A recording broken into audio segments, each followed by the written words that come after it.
How to fix LED flashlight notification not working in iPhone 16e. So let's start the video. First of all, open settings. In settings, scroll down and click on accessibility. Now scroll down and in hearing section you can see the option audio and visual. Now click on it.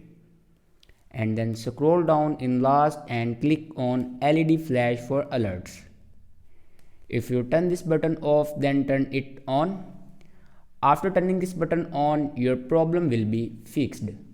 If it doesn't fix your problem, then open settings and click on general. In second, you can see the option software update. Now click on software update. And here you can check your latest version will be updated or not. If it doesn't update to latest version, then update it to latest version.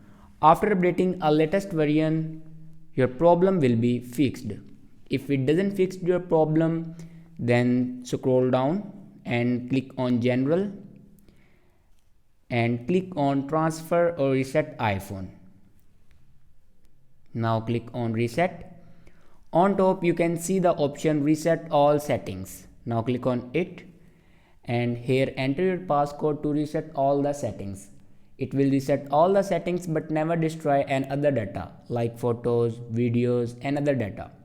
After reset all the settings, your problem will be fixed. I hope this video is helpful for you. Thanks for watching.